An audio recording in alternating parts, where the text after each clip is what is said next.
Bien-aimés dans le Seigneur, Shalom.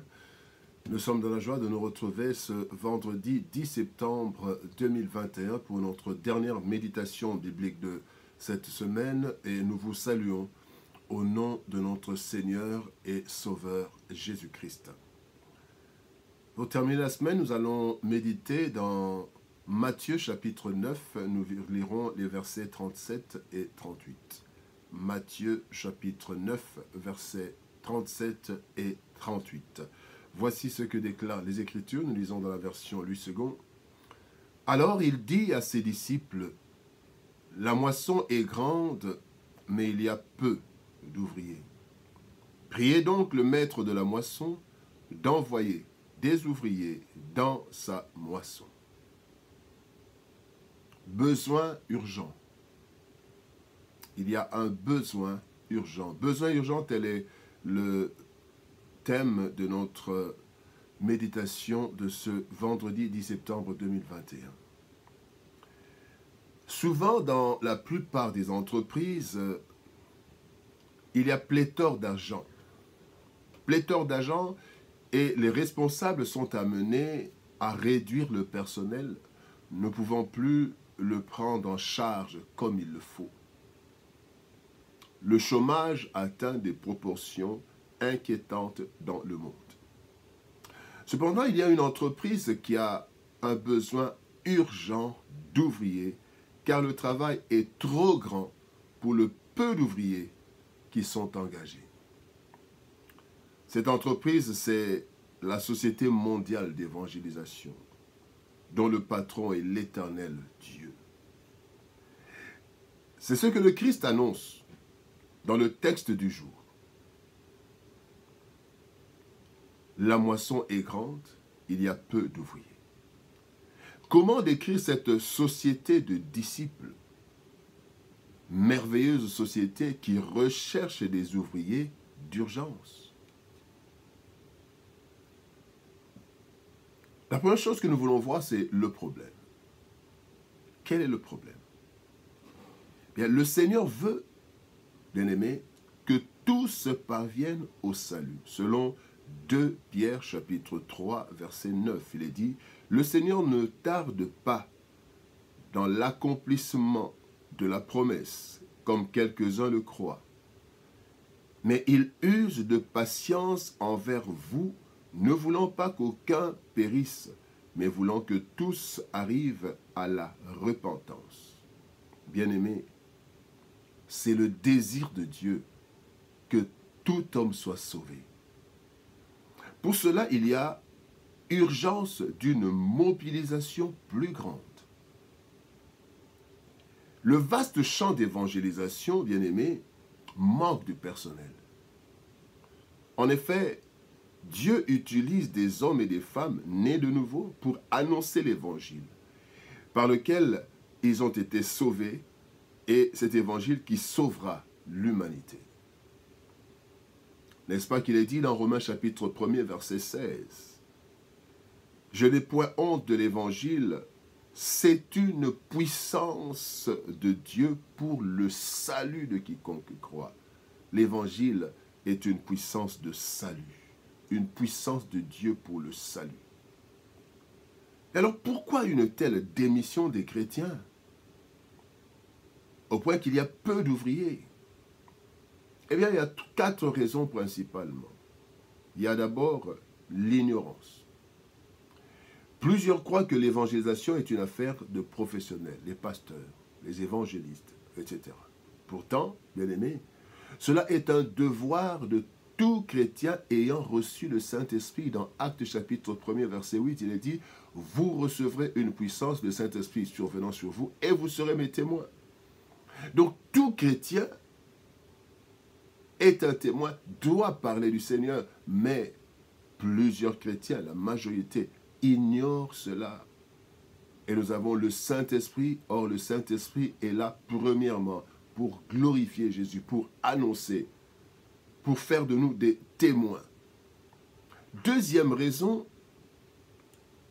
de cette démission, c'est l'égoïsme. Bien-aimé, une fois sauvé, plusieurs chrétiens ne se préoccupent pas de qui ne se préoccupent que de leur propre bien-être, sans être préoccupés de celui des autres. Ce n'est pas son problème. Il vient à l'église, Seigneur, donne-moi. Il fait ceci, Seigneur, donne-moi, aide-moi. Et c'est l'égoïsme chrétien, malheureusement. La quatrième raison, c'est la honte et la peur. La honte ou la peur de parler de Jésus. Nous avons honte de lui. Nous avons peur des représailles. Et la quatrième raison, c'est l'aveuglement diabolique. Le diable, sachant que l'évangélisation libère les hommes et les femmes de son emprise, eh bien, il nous aveugle, il aveugle des chrétiens. L'aveuglement diabolique. Voici le problème qui se pose dans cette société mondiale d'évangélisation, qui est la société des disciples, qui est l'Église. Deuxième point, nous voulons voir maintenant quelle est la solution. Le texte du jour nous donne le premier pas pour la mobilisation des disciples pour le travail dans le champ du Seigneur. Eh bien, ce premier pas montre la complexité du problème. Priez le maître de la moisson. Il faut donc une intervention de Dieu. Le problème est donc sérieux. C'est Dieu qui peut travailler dans les cœurs pour un engagement sérieux, pour enlever les obstacles que nous avons vus comme problème. À cette première clé s'ajoute ce que nous voyons dans Romains chapitre 10, versets 14 et 15. Comment donc invoqueront-ils celui en qui ils n'ont pas cru? Et comment croiront-ils en celui dont ils n'ont pas entendu parler? Et comment en entendront-ils parler s'il n'y a personne qui prêche? Et comment y aura-t-il des prédicateurs s'ils ne sont pas envoyés, selon qu'il est écrit qu'ils sont beaux sur la montagne, les pieds de ceux qui annoncent la paix? Bien-aimés, la solution, d'abord, c'est la prière, demander auprès, prier le maître de la moisson, mais alors à cela s'ajoute la formation des disciples, la conscientisation des chrétiens et l'envoi. Il faut les envoyer, les inciter à partir. Ce travail, bien-aimé, de préparation est indispensable. Maintenant, voyons le dernier point, c'est la motivation. Les hommes recherchent les meilleurs emplois en termes de conditions de travail.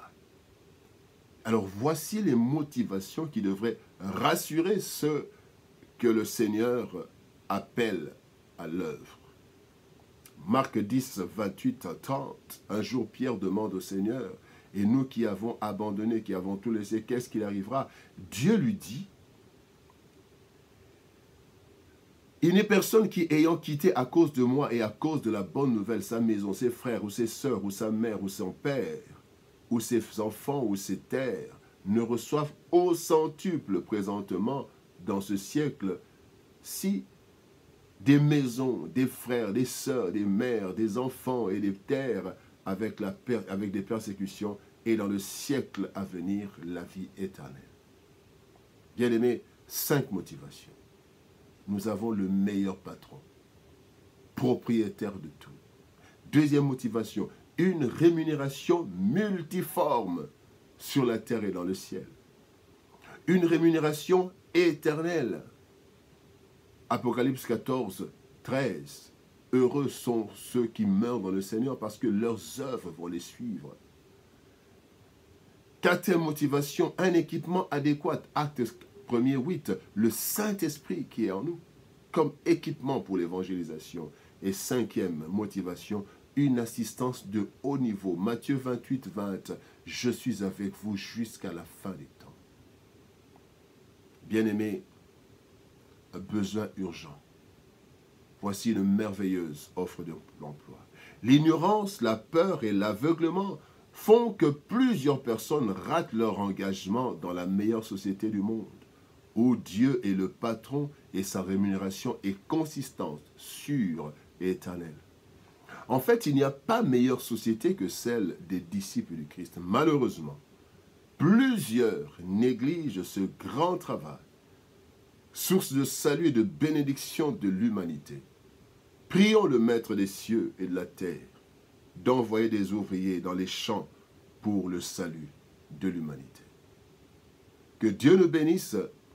Shalom, au revoir, bon week-end et à lundi.